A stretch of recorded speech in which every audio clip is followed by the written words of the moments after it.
Today, can you really buy a business quickly? We hear so much about these months and months and months of searching or years to find the right deal. Can you do a deal in as little as 90 days? Well, you can, but there are some things that you need to keep your eye out for, and that's what we're going to be getting into in today's episode. Stay tuned.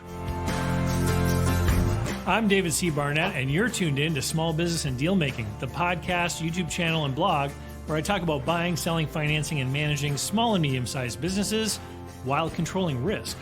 So, if you're looking to take control of your future through buying a business one day, or if you already own a business and you're looking to grow or exit, you've come to the right place. I talk about interesting things, I talk to interesting people, and I answer your questions every week right here. So, be sure to hit like and be sure to hit subscribe, and let's get to it. Are you thinking of growing your business or beginning a journey into entrepreneurship? Take a shortcut to success by buying an existing and profitable business the right way. Visit businessbuyeradvantage.com and learn more about my online training, group coaching, and consulting services designed to help you win. All right. So we have a very special treat today because I don't do this very often. What we're going to do is we're going to do a breakdown, recap, and then expansion upon a case study that I recently heard of someone who got under contract to buy a business in 90 days and was graceful enough to share their story.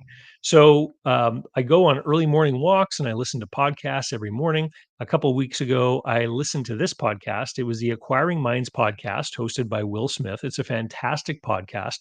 And Will interviews people who've bought a business, and he puts out 2 episodes every week.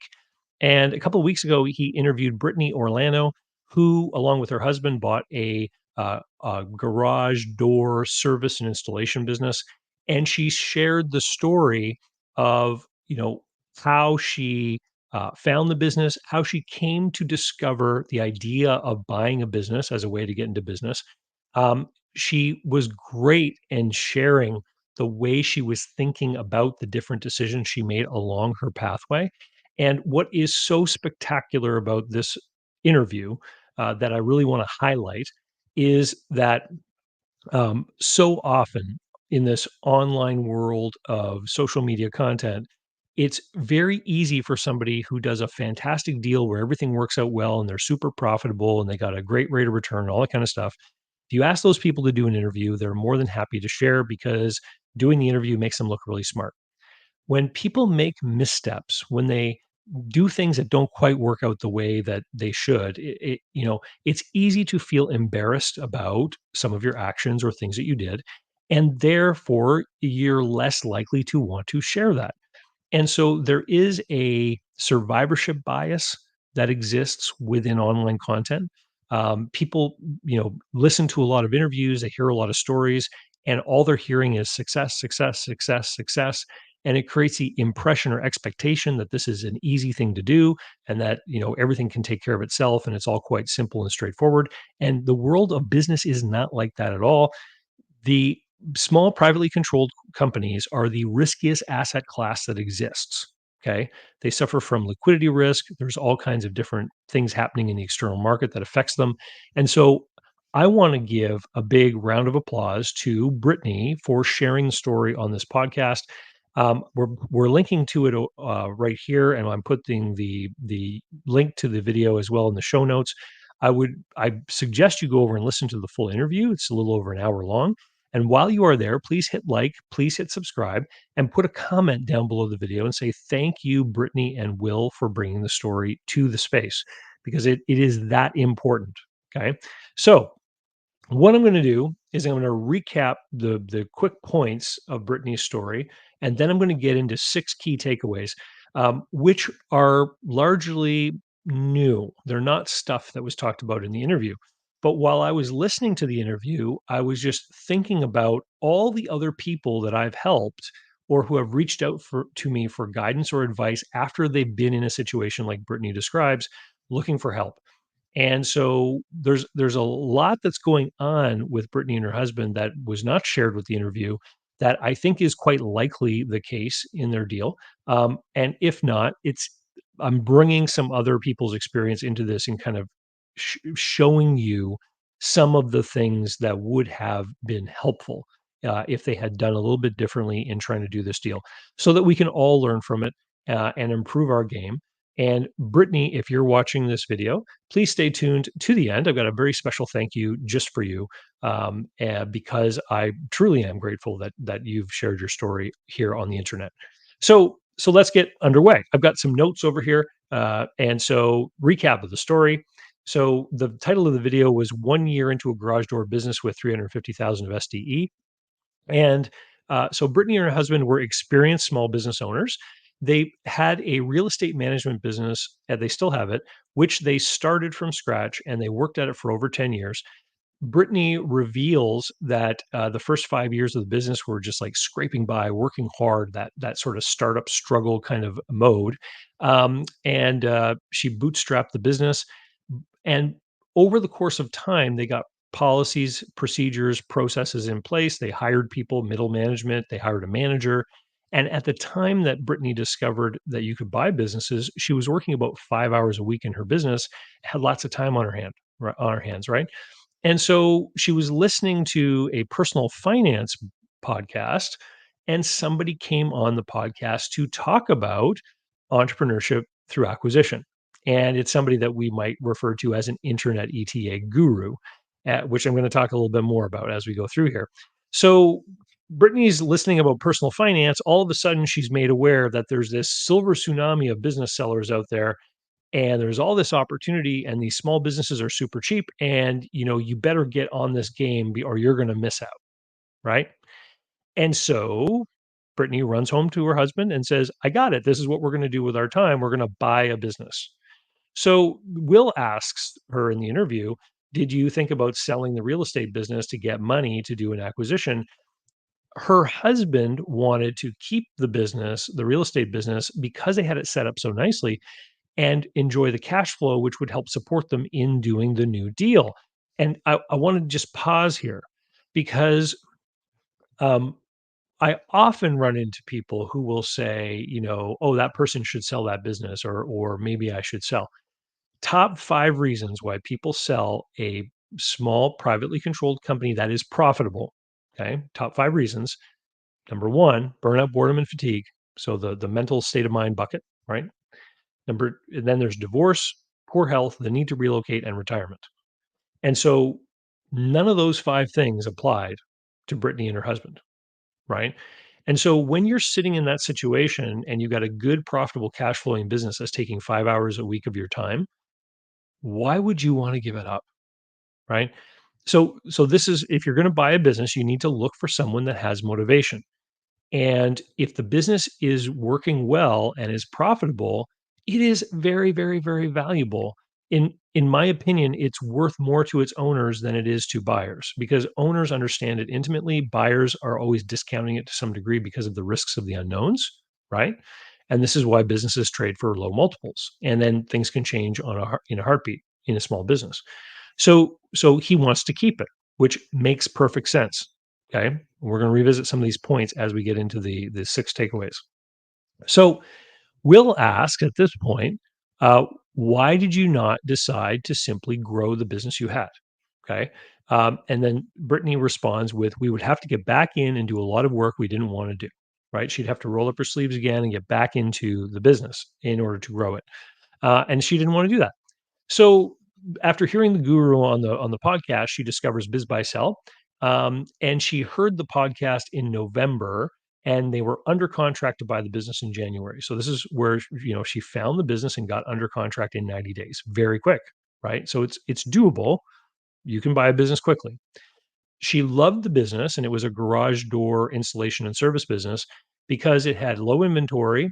Um, it was just under $1 million, she said. And as she went through the interview, she kept revealing more details about the price and more specificity about the SDE level. Um, so she said that it was just under $1 million. They put 5% down.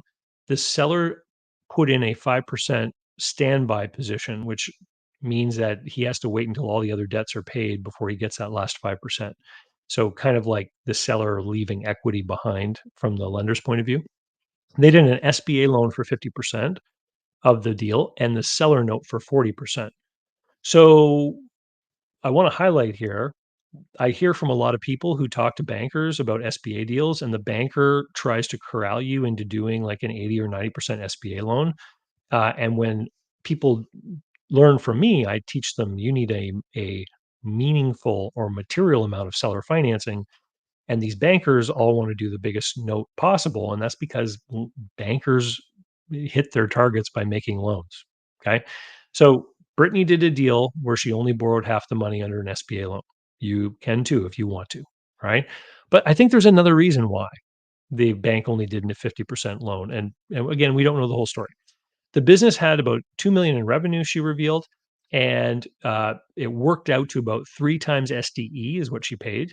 The business was 60 years old, and one of the highlights of that is that every time they installed a garage door opener, they would put a sticker on it with their phone number, and so there's a tremendous amount of this installed advertising. The stickers literally represent goodwill, right? I mean, they could install a garage door somewhere, someone could buy that house from the person who hired this company, and if that person had a trouble with the garage door opener, they would see the sticker and call the company. It's like literally goodwill in the form of stickers in this case. She said that it was so profitable. The seller was a genuine person, very trustworthy, open to teaching us. So she liked the seller, and that there were 7 employees, and the business had no technology.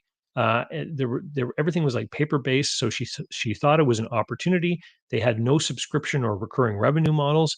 As she thought there was a lot of room to improve, and she did name off a couple of sort of subscription garage door services that they would be able to bundle in and create a recurring revenue model. Again, the stuff you hear people talking about on a lot of social media content about the ETA space.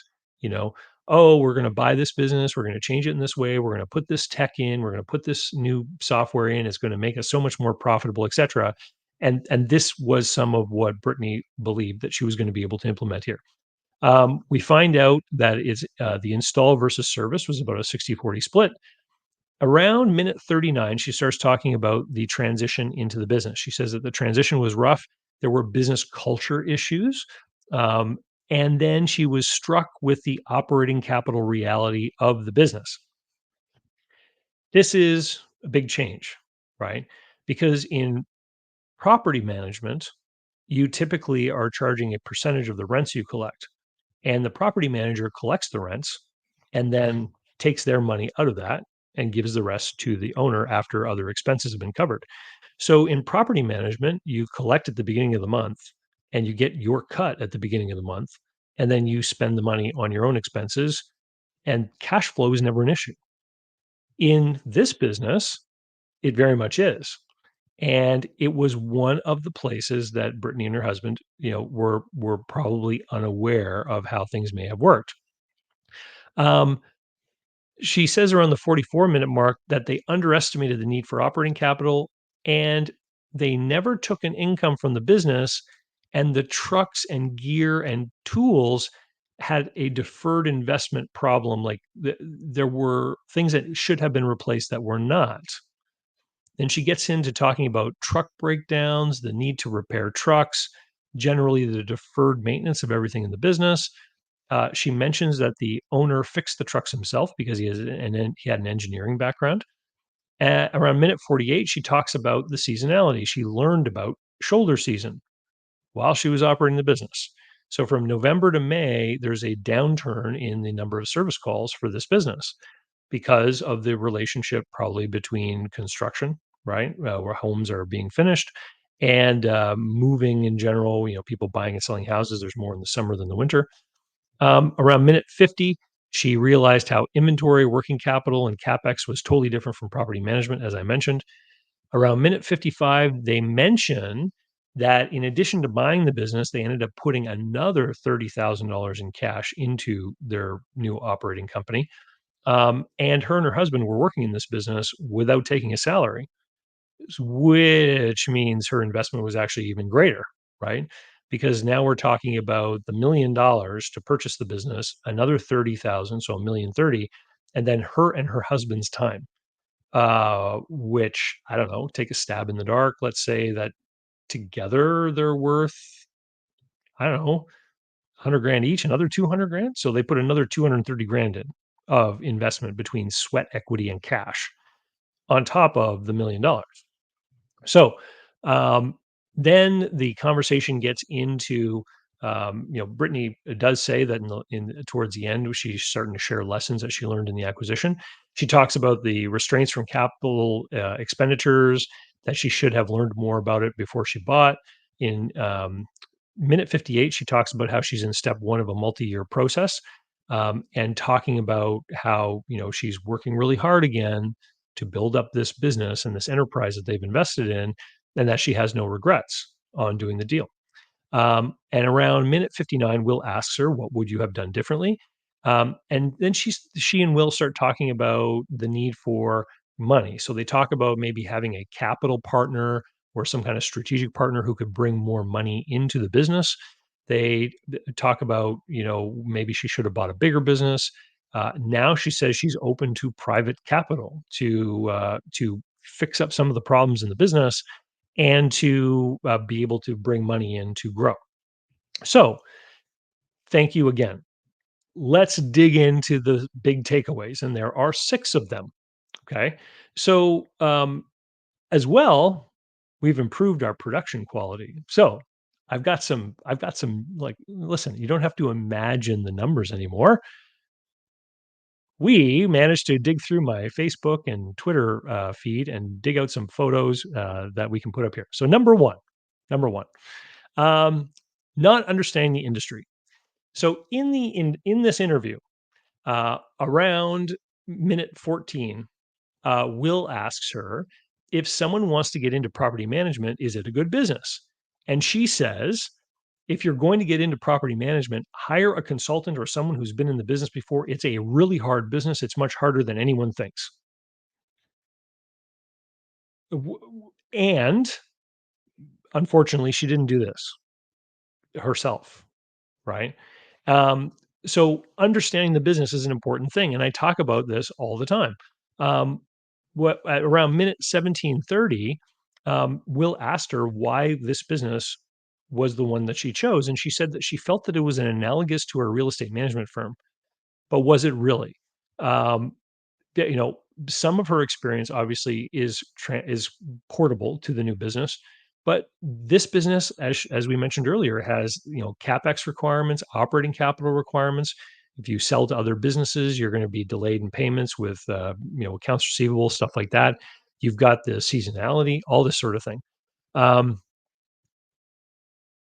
Around minute 20, when they're talking about this comparison between property management and the new business, she says it's not fair, a fair comparison is what she says.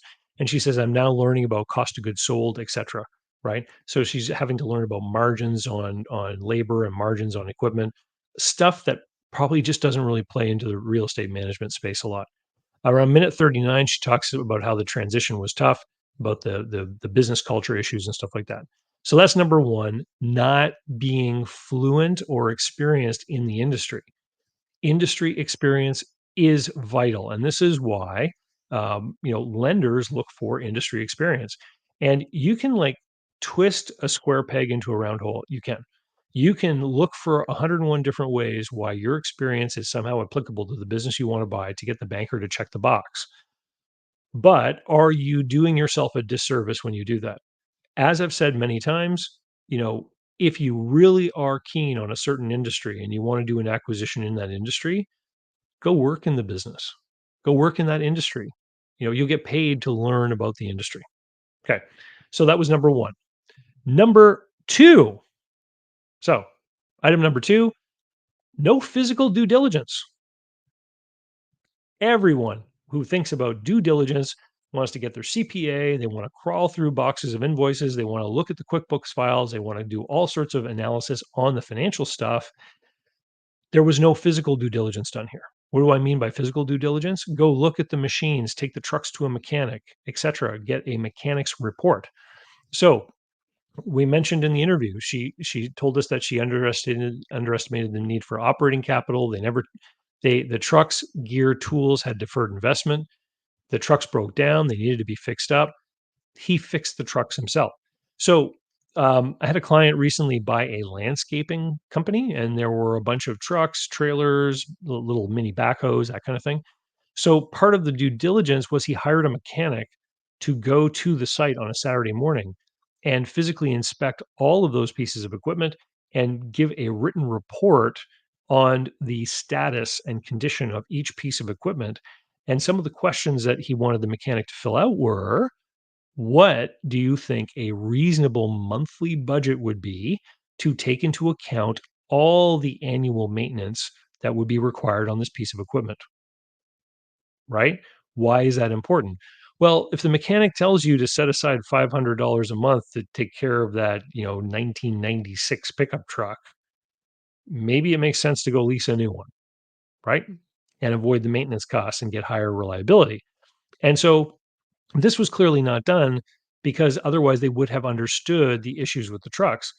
The, you know, the business owner being an engineer and doing his own repairs, there are clues to this in the financial due diligence.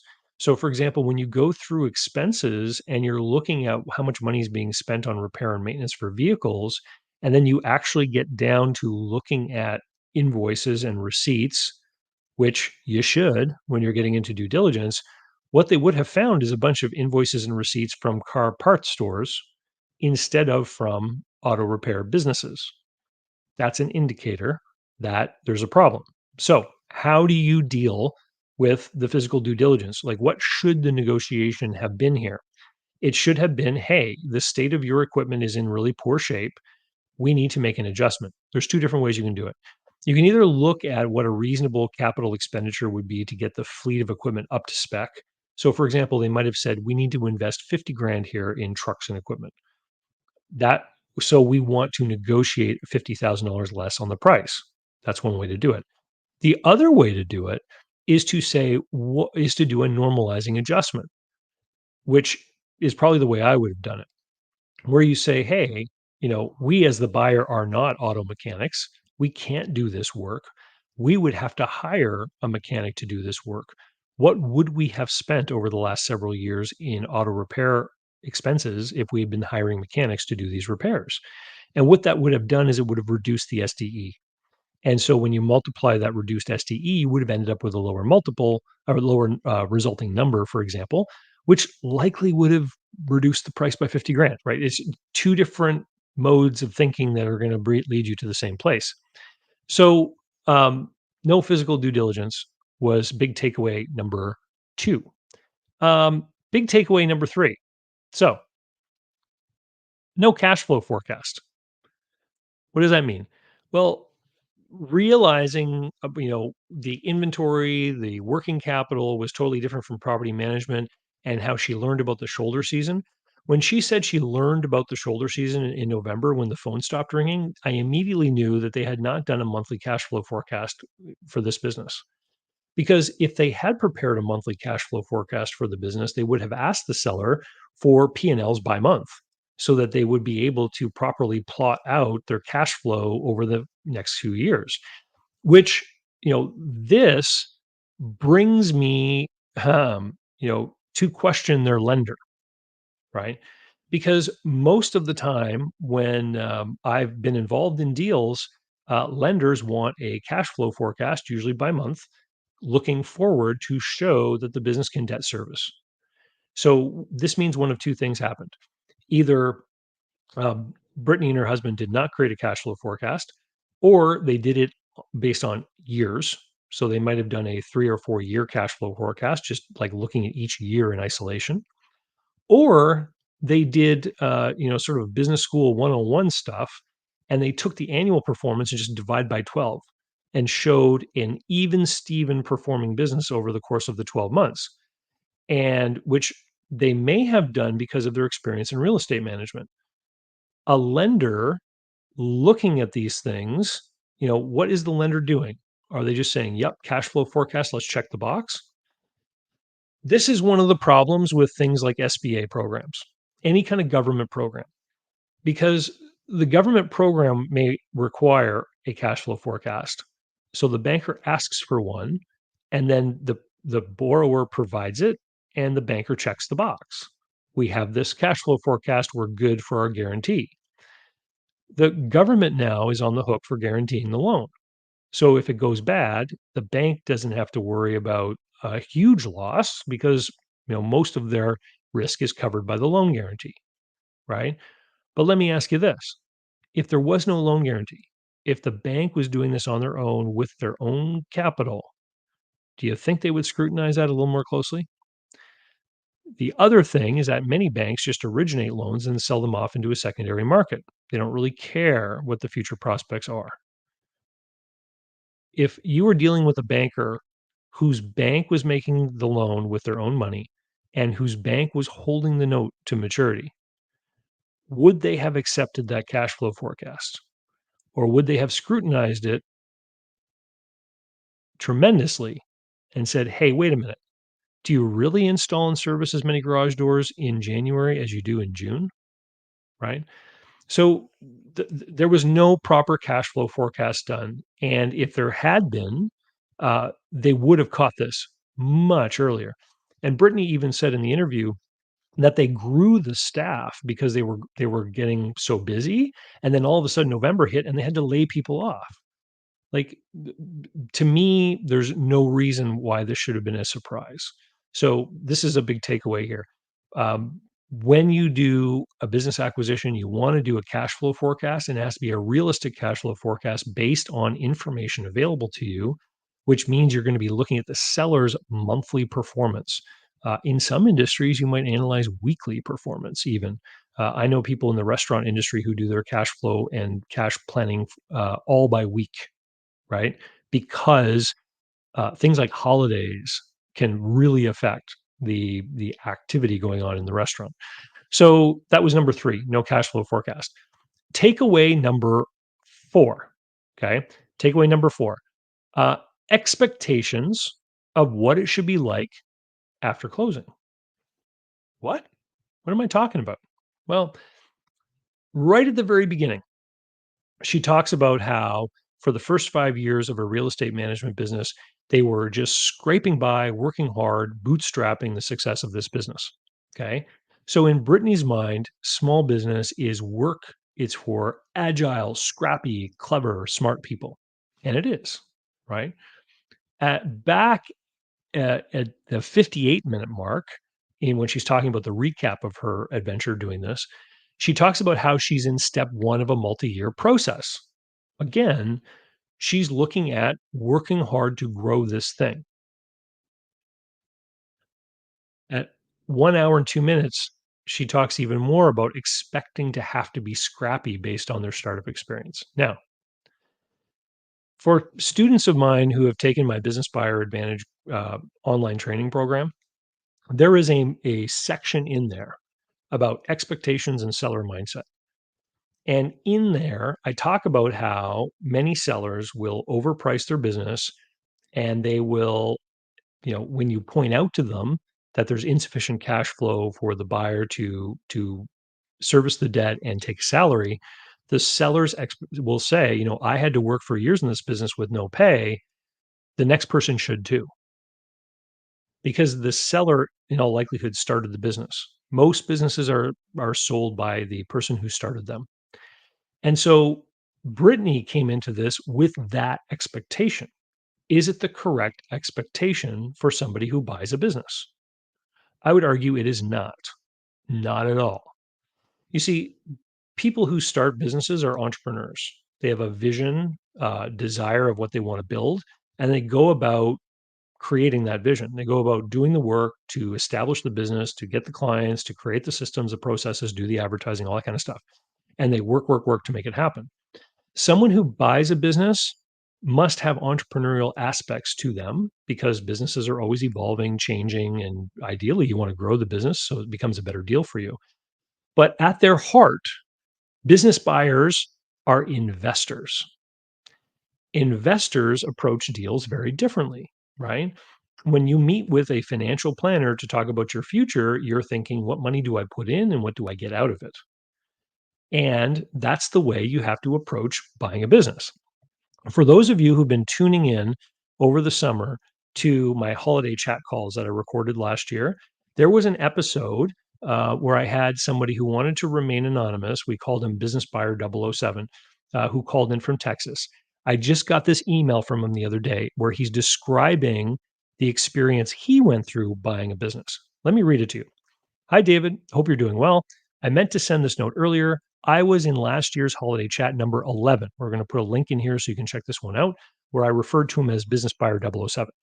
He says, I am about 70 days into my small business ownership, and it is turning out to be the best decision of my life so far. Your Business Buyer Advantage course and videos help me understand the world of small business, financing, how to research and successfully identify and buy the business.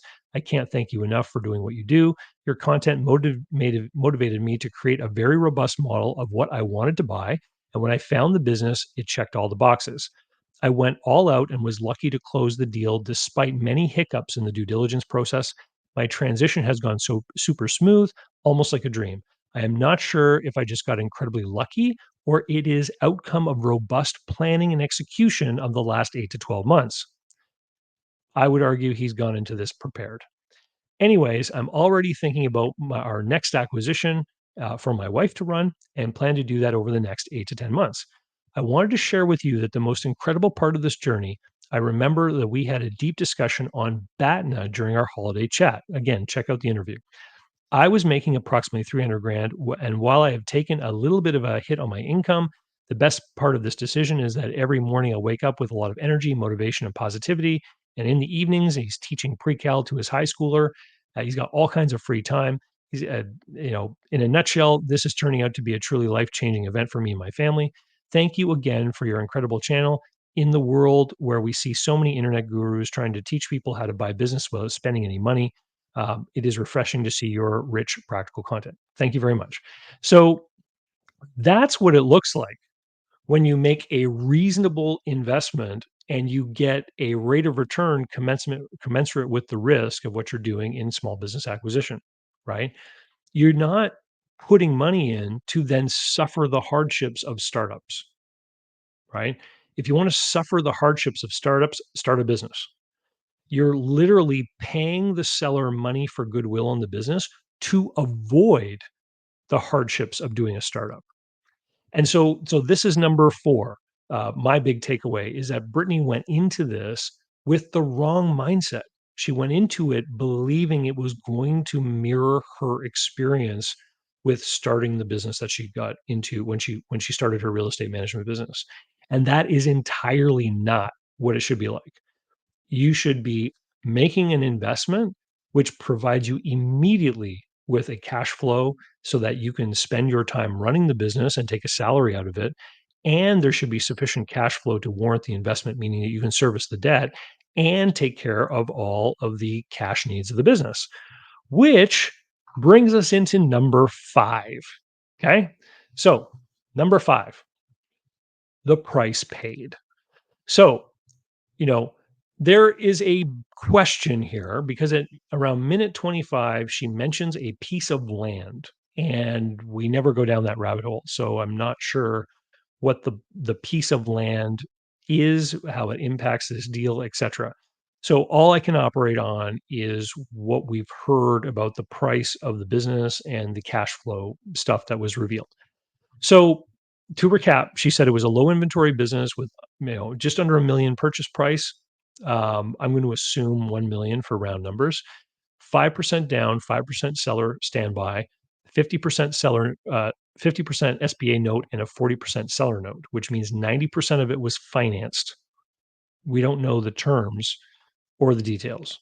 So I'm going to assume the SBA loan was a 10-year amortization.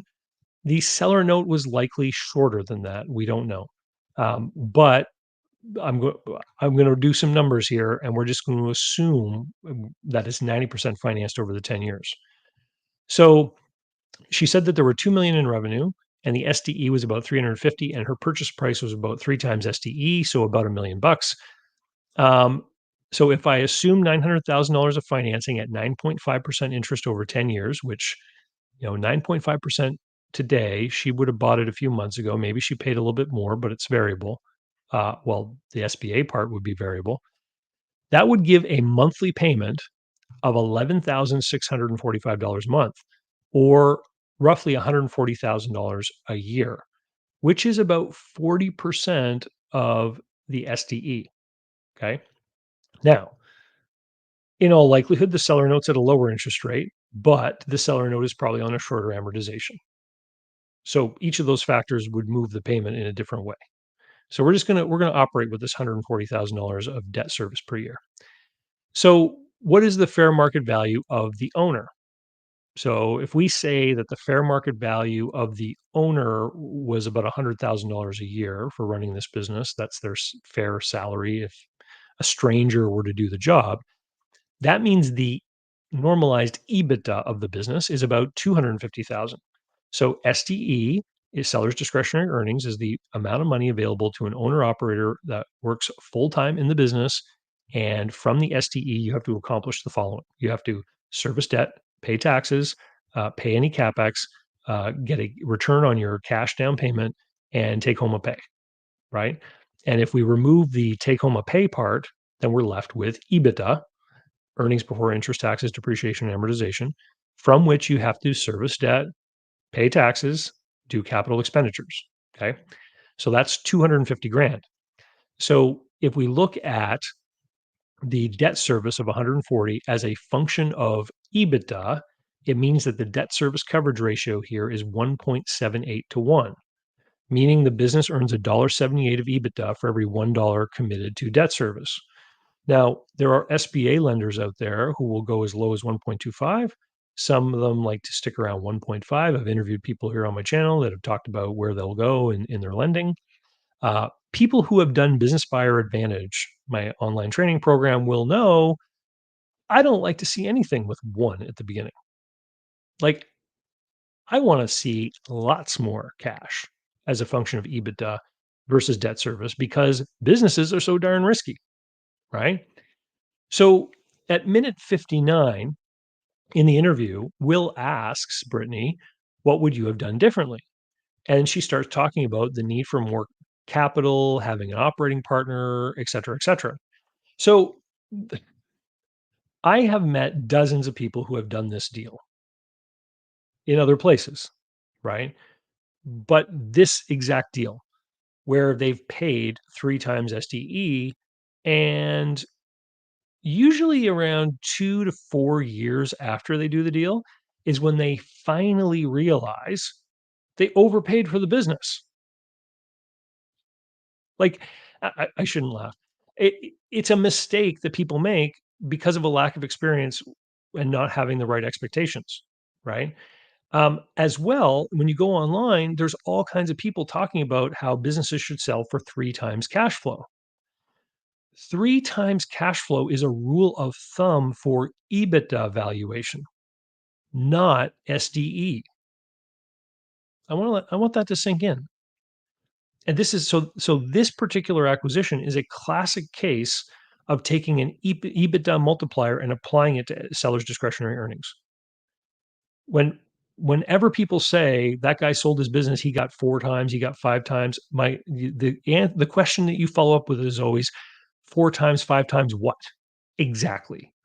SDE, EBITDA, EBIT, net income? What? Most people can't answer because they don't know, right? Everyone's walking around with headlines. Everyone's talking headlines. It's all sound bites. This is where it burns you. So, where should the additional capital have come from that Brittany needs in her business? She doesn't need any strategic partners. Well, she would not have needed any strategic partners. She would not have needed to put any extra cash into this business. She would not have needed to work for free if the deal had been done at the right price. So I did some research on garage door companies.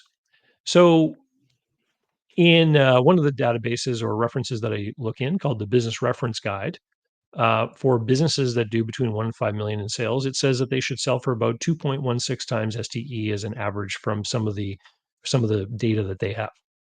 2.16 times SDE, not 3 times. Okay. Over in BizComps, I found several businesses in this size range, and they sold for 2.09 times, 2.13 times, and 2.25 times SDE. Right. Again, all down around 2. Over in Value Source, I found examples at 1.95 times SDE and then an outlier at 2.69, but no one up at 3. Um, in Deal Stats, they were mostly companies that were smaller than this one, but they were all around 2x. There was one example in particular that I found, which was a sample company that really mirrored this company in a lot of ways. So it was a little bit smaller, revenue of 1.4 million. The SDE was 411,000, so more cash flow to the owner, and it sold for 1.7 times SDE or about 2.1 times EBITDA. So if I take 2.2 as a multiplier and I multiply that by the 350,000 of SDE, I get a value of 770,000. If I take the the EBITDA, remember we converted to EBITDA and came up with an EBITDA of 250,000. If I multiply that by 3, which is a common EBITDA multiplier, I get 750. So SDE multiplier is telling me it's worth 770, EBITDA is telling me 750, right? So this means that at $1 million, it's like a 35% overpayment for the price. So if the deal had been done at 750,000, I want to show you the big difference here. If the deal had been done at $750,000, then we assume a $675,000 loan, right? Much smaller loan. The payment would only be $8,700 a month or $104,000 a year, which would work out to a debt service coverage ratio of 2.47 to 1. Much healthier. This literally means now that there's cash available for ups and downs in business activity. There's money available for financing capex, right? For paying for equipment and stuff like this. So basically, the reason that she's talking about outside capital partners right now is because she's so leveraged up this asset that it can't bear any further debt. But if she had bought it at a reasonable price, it would be able to support further debt. So remember the conversation that we had just a few moments ago about physical due diligence? So if they had knocked the price down another 50 grand because of the state of repair of the trucks, etc., and they only borrowed $625,000, the payment would drop by about $750 a month. Just for fun, I went over to the GM website and I looked up Chevy Silverados, and there was a featured deal on the GM website where they're offering 36-month leases on brand new Chevy Silverados. And I didn't look at the details of their configuration. I'm guessing it's a pretty basic model, but the price was $389 a month for lease payments, right? So if under this circumstance, it literally demonstrates that if they had paid a reasonable price and then paid 50 grand less because of the capex, the business itself would have the cash flow available to lease 2 brand new trucks. So, you know, this is the biggest takeaway, is that the price didn't make sense at all. And I hear people all the time on podcasts talking about 3x SDE, and usually they're talking about businesses with SDEs of like $1 million or $1.5 million. And because the difference between the two, EBITDA and SDE, is the fair market value of the owner's salary, when you're talking about $1 million of SDE, then the difference with EBITDA as a percentage is much smaller. So people who make that mistake might only overpay by 10%. It's not such a big deal. But in this smaller end of the business on Main Street, if you get your multipliers wrong and you get your cash flow factors wrong and you overpay by, in this case, like, you know, 3 times 100,000, it's huge. It has a devastating impact on the results on your investment results, right? And so this is why literally Brittany and her husband are working in this business for no pay. It's why they've had to put more of their own money in. This is a case of people doing a deal in which they have indentured themselves. Like Brittany and her husband are in indentured servitude now.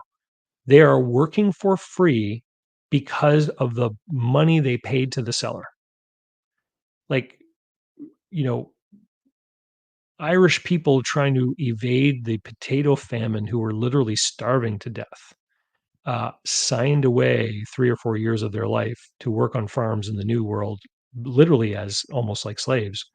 Um, but they knew what they were doing, and they knew that it had an end. And for them, it was a life-saving move, and they gave the only thing they had, which was, years of their life. Brittany and her husband went into this thinking they were making a smart investment move, and they wanted to make money and enjoy a cash flow from the business. And what ended up happening is that they've indentured themselves to the seller by paying way too high a price. So, how did this happen ultimately? Brings us to number 6. Number 6 was they didn't get help with the acquisition. They didn't get help with the acquisition. They didn't hire an experienced advisor or get sound advice. There was a business broker involved. It was on Biz Buy Sell. I can't remember if they said there was a broker or not, but it was on Biz Buy Sell. They had an accountant who helped them with due diligence, but accountants are not experts in business valuation, right? They had a lawyer who helped them with paperwork and all that kind of stuff and legal due diligence, but lawyers are not experts in business valuation, right? So at minute 37, she admits that the next time she buys a business, she will spend more time doing her search to find herself a better deal. Which brings me back to minute number 8, when Will asked her, why did you decide not to grow the business you already had? And she said, we would have to get back in and do a lot of work we didn't want to do. Think about that. If they had decided to grow the property management business they already owned, they would be working full time in their business. They wouldn't have taken on any debt. What they've done now is they're working full time in a business and they're not getting paid from it. And they've got like $1 million of debt almost, right? So just to highlight this position, me and my team help people every week on these issues. So if you go over to businessbuyeradvantage.com, that's where I've got all the services that I offer to buyers. At the very bottom, there's a section called Buyer Insight Analysis, and there's a video there that shows the two different sort of consulting packages that we do to help people who found a business that want to buy it. And the research I talked about here, what I looked up, looked at examples, figuring out the cash flow, we do that for people to show them, just, does this make sense? And you know what? A lot of businesses out there are being bought under terms and conditions that don't make any sense at all. And that's fine for other people. Every time this happens, another buyer leaves the market in a weakened position, and you get to keep your powder dry and wait for the deal that it makes sense for you. And people get frustrated. I know. Buyers get frustrated because they'll hire us, we'll look at a deal, we'll show them an example just like this, that a business is worth 40, 50, 70% less than the asking price. And people will be like, but I really like the business. I really want to buy the business, because they're daydreaming about what it's going to be like to own the business. And they're thinking how great it's going to be when they finally get control of the business. It, that is how you get sold to, right? People buy for emotional needs, they justify it after. And so we often have to interrupt that with our clients and show them, like, here's the reality. If you do this the way you're expecting, it will not turn out well for you. You can't do the deal. Or you make this offer. Well, the seller wants this amount. Well, he's not going to get it from you. So we have all strategies we recommend to people on how to continue this conversation going forward in time and hopefully work out a deal that makes sense. And if somebody else comes along and does something dumb, let them, right? So, Brittany, if you're still watching, um, thank you for sharing your story. Um, I know that the deal is done and you got to work through it the best you can. Uh, and so I know, because you're a successful entrepreneur, that you're going to adapt, you're going to figure it out, you're going to figure out how to grow, you're going to figure out how to get the revenues in, and you're going to work yourself out of the hole. And you're going to eventually one day look back at this and you're going to just learn from all this experience. It's going to make you stronger, it's going to make you wiser. I'd like to help you though for your next acquisition. So just send me an email and I will sign you up for Business Buyer Advantage, my online training program, and for my cash flow forecasting and business plan writing program, both of them. I'll sign you up for you and your husband to do those for free so that you can be better prepared for the next acquisition that you do. And with that, everyone, I will remind you, I know this video is going to be a little bit long, but I will remind you that if you're serious about doing a deal, head over to businessbuyeradvantage.com, watch my intro video there, watch all the different things going down the page. There's links there to all kinds of stuff. Learn about the online training, learn about the group coaching program. Um, if you want support in a business buying journey and you want to meet other people and learn from other people who are doing deals and get intimate details of negotiations, join the group coaching program. Um, the insights that Brittany has shared on this podcast, while it's rare on the public internet, it's like 3 times a month, these stories are being shared in the group coaching program that I run, and it's been going since 2018. And if you go through to the sign up page, there's a video there from the 5th anniversary where I did a live stream with some of the members, and those people are still in the group. Like people stay in it. They do acquisitions, they stay in the group because they're getting the support, they're getting the insights, and they're learning from each other as they all go down this journey together. So head over, and then down at the bottom is that buyer insight analysis consulting work that I mentioned before. So with that, I'll say thank you very much, and we'll see you next time. Cheers. So, how can you learn more about buying, selling, financing, and managing small and medium sized businesses? Easy. Go over to my blog site, davidcbarnett.com, where you can learn more about me and how I work with my clients. You can learn more about my books and courses that I've prepared for you. You can find out how to subscribe to my email list, the YouTube playlists, and more. There's literally hundreds of hours of content there, all for free, and I'd love for you to be my guest. Special thanks go to Mark Willis at Lake Growth Financial, today's video sponsor. Mark helps people better manage their personal and business finances through the Bank on Yourself insurance strategy. This is something I've done personally and I've seen others use it successfully for years. Go to newbankingsolution.com to find all the interviews I've done with Mark and learn more about the advantages of these programs. While there, sign up for a free consultation to learn what this solution might look like for you.